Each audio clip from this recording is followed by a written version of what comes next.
This is Scott the Fix-It Guy. Our goal with our videos is to empower you to be able to do the repairs on your own and save a whole lot of money and also get that great feeling of having fixed it by yourself. Today we have a GE Gallery washing machine that is no longer spinning. I think it's about 18 years old. So we're going to use a paint scraper to break the glue connection on where the rubber boot is connected, and just have to kind of pry it off, and that's going to get that boot out of the way to allow you to get the door lock off.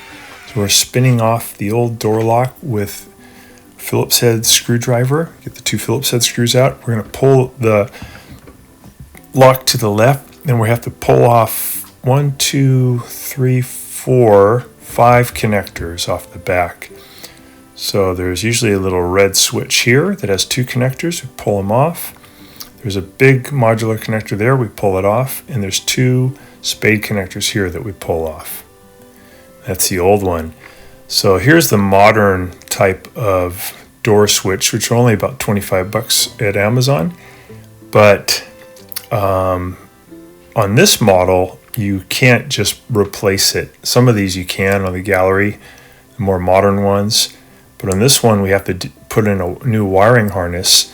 And we're also going to be removing this door strike here and replacing it with the one that comes with the kit. The kit's pretty expensive. It's about $200. So you want to make sure that your problem really is the door lock. There's a couple reasons why your machine may not be spinning. One is if it can't get rid of all the water. And if there's water left in there, it won't go to spin. So if you've ruled that out, could be the door lock, but it could also be the motor controller, which is also about $160. And if you do determine it's the door switch, this is how you can replace it with this wiring kit. It's not that hard. It'll probably take you, probably half an hour. So we're going to unplug it, make sure we don't have any power coming to it. We pulled out the old motor controller. We're going to take the 2 connectors off. The motor controller lives in the back right-hand side. It's held down with 2 Phillips head screws, and you can access it from the front. You just have to take out the screws and clip a couple of zip ties, and you can bring it out underneath the motor. So we're going to put this wiring harness onto the motor controller. And then we're going to put the old connector from the washer onto the new wiring harness. We're going to line up the yellow wire to the yellow wire. It only goes on one way. Make sure it's securely connected. And then that goes over to your motor controller. And then we take the connector that used to be on there. We just reconnect it. So the motor controller is all set.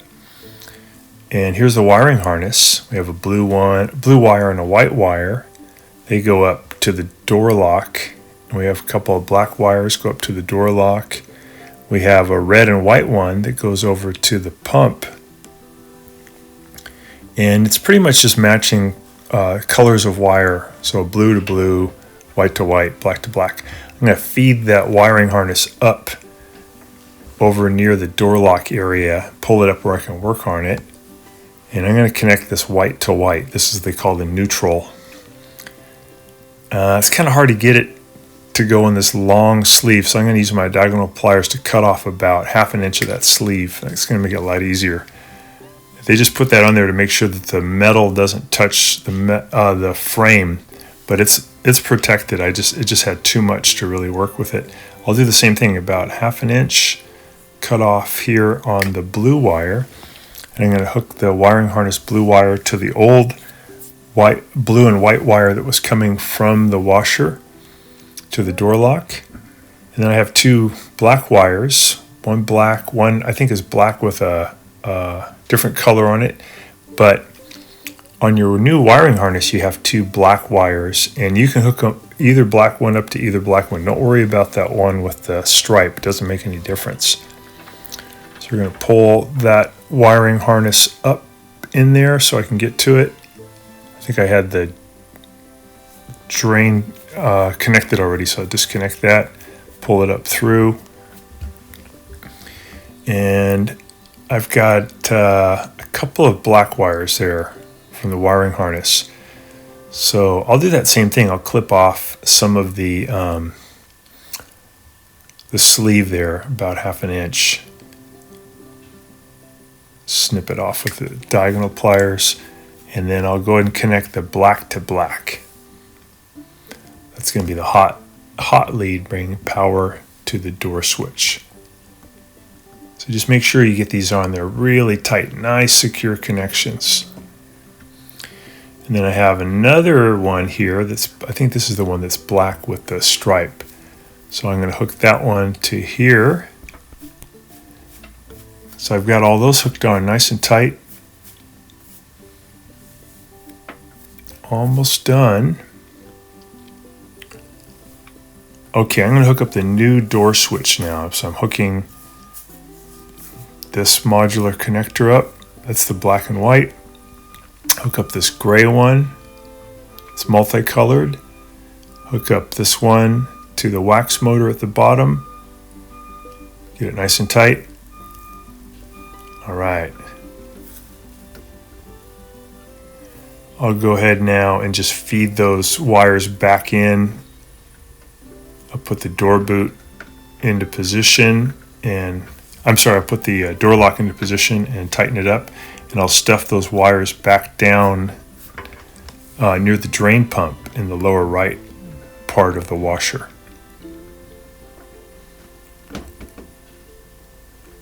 So I'm just going to add the 2 Phillips head screws.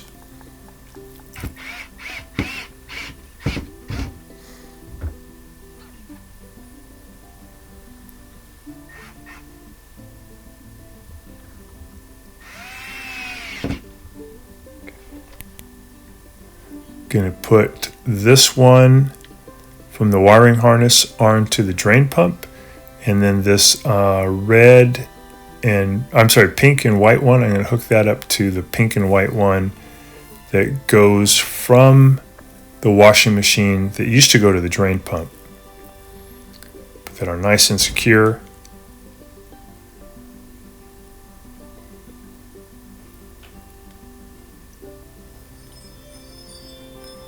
Got that.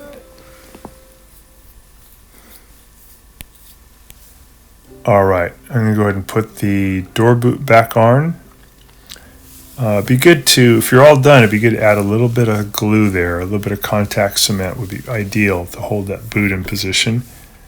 Close that up. And then I should just take that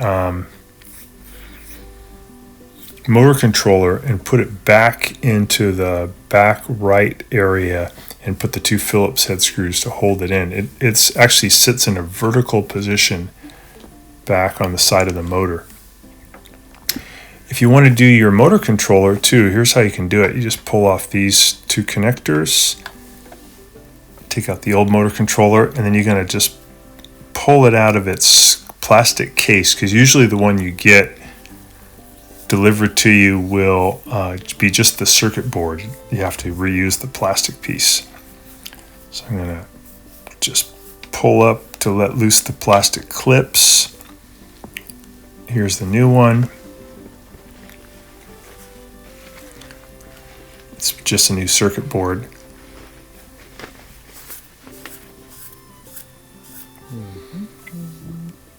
I'll feed the new one into the plastic case.